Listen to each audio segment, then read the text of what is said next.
Before we delve into this video, I want to show you something. Let's say you have an integer x and the value is 5. And let's say you also have an integer array. And this is, let's say, x array. And let's say it has 2, 3, 4, and 5, and 6 as the values. So x is an integer variable and the value stored here is 5. But x array is an array and this is a non-primitive type. This is a primitive type. So what would happen if I try and print x? We just type in x and let's see what happens when we run the program. The result is 5 and that is expected. X had a value 5 stored in it, so when we printed x, the stored value got printed. The value stored in x was 5. Great. What if we print x array? What do you think will happen? X array is an array with 2, 3, 4, 5, and 6 in the array. But when we print out this value, this variable, what would happen?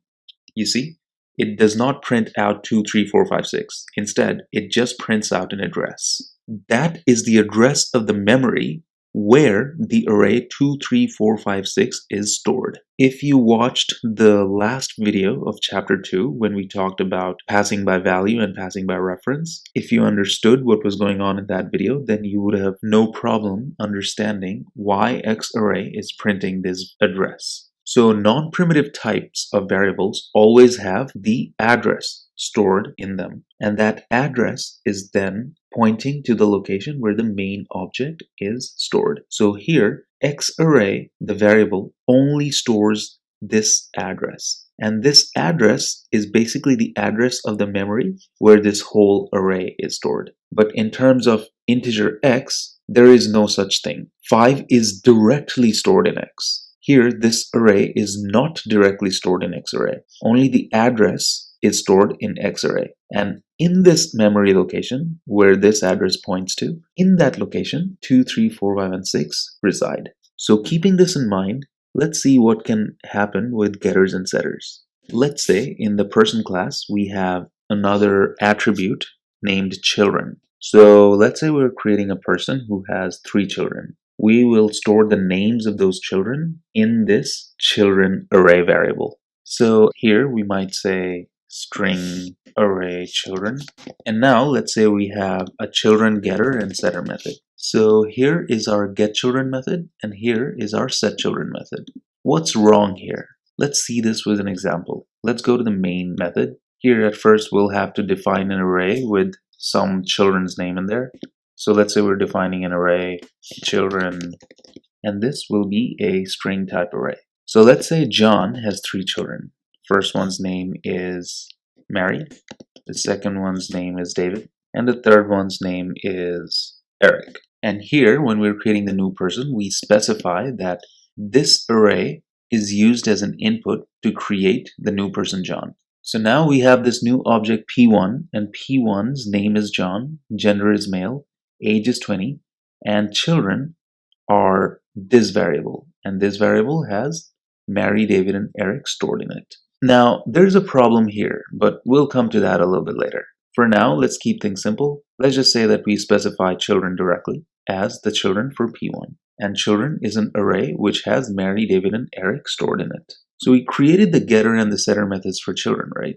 So let's get children. Let's see what this returns. So let's print that out. And you see, we're still getting an address because when we passed children here, this children variable does not store these names, does not store the array. This children variable only has an address stored in it. And when we say children directly, we're just passing the address here. We're not passing the value of the array. So this got passed to the class. And that got assigned as this variable's value. So this variable now has just an address in it.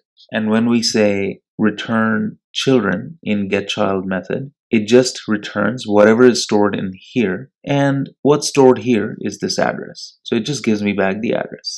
So that is one thing. But secondly, let's use the set children method. Let's say we have another string array. We have this new array, and inside this, let's say we have Mary, we have David, and we have the Grinch.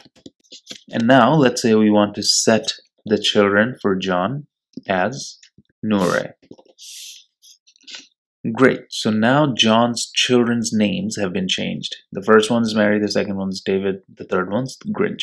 Now let's actually print out using a for loop and the getChildren method and see whether or not the children of John are indeed Mary, David, and Grinch. So we have this for loop. It starts with I equals 0 and goes until I is still less than the length of p1.getChildren, whichever array p1.getChildren returns. That array's length needs to be greater than I for this loop to keep on going. And we keep on increasing I by 1. And every time, in every loop, we print out the ith element of the array. So this should print out all these 3 strings as a result. Let's see. As you can see, it says Mary, David, and Grinch.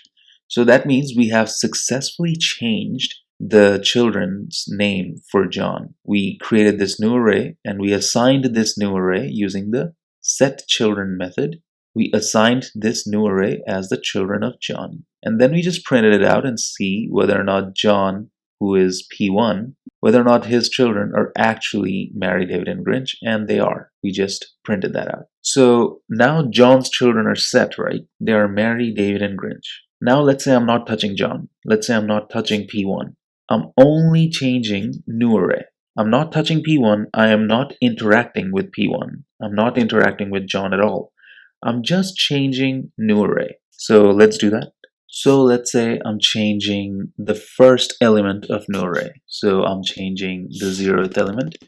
And the 0th element for new array is Mary, right? So let's say I just put this as a squirrel. So now new array has 3 elements in it. The first one is squirrel, the second one is David, and the third one is Grinch. So let's print out the different elements of new array.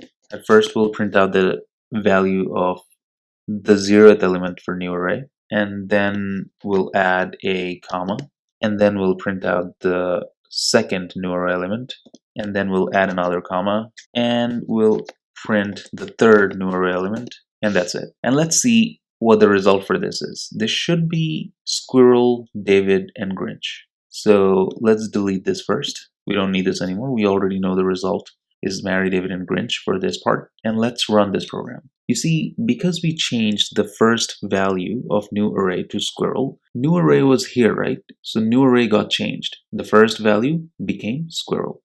The second value we did not change. It remained David. And the third value we did not change either. So it remained as Grinch. So now the new values that are stored in new array are squirrel, David, and Grinch. Remember that we did not touch P1. We did not touch this object at all, right? But after this, let's print the names of the children for John. We'll use the same logic as we had before. We'll have a for loop where I starts from 0 and then I is less than p1.getChildren.length and p1 is still John. So we'll get the array p1.getChildren and then take the length of that array and then we'll say I++. So that's our for loop conditions, and then inside the for loop for each iteration we'll just print out the ith child of John. So let's see what the names of the children of John are now. Let's run this program. But before that, we'll delete this because we know exactly what there is in new array. Now whatever we're printing will be the names of the children of John. So let's run this program. So you see, the names of the children of John are now Squirrel, David, and Grinch. We did not change P1. We did not do anything to P1. We only changed new array to Squirrel. We changed the first element of new array to Squirrel. We did not touch P1. But we changed new array. However, the children of P1 got changed. We changed new array. We did not even touch P1. Somehow, P1's children names got changed. The first one was supposed to be Mary, but now it's Squirrel. Why did this happen? So this happened here. When we set the children to new array. What is new array? New array is this variable. What's stored in this variable? Let's actually print out and see what's stored in new array. Let's print it out here and let's run the program. You see, new array has this address stored in it. So when we say set children new array, only this gets passed to the setChildren method. We go to the setChildren method, and here in the setChildren method, this input is basically this address. So we say this dot children equals children means we're saying put this address here and then put this address here, and this address is now getting assigned to children, and this children is basically this variable. So we are assigning an address to this variable because remember, non-primitive data are passed by reference. So we only passed the reference. We did not pass the values in the array to this variable children, which is why there is only one array. When we passed it to new children, a new array did not get created. It was the same array, just that two different variables now had the reference to it. So when we changed one of the arrays, which is new array, when we changed the first element to squirrel, the array object got changed. But whatever we passed to set children, that ultimately got the same array, the same object. And so when we changed new array, P1's children also got changed. I think this would be a lot better explained if we draw a diagram.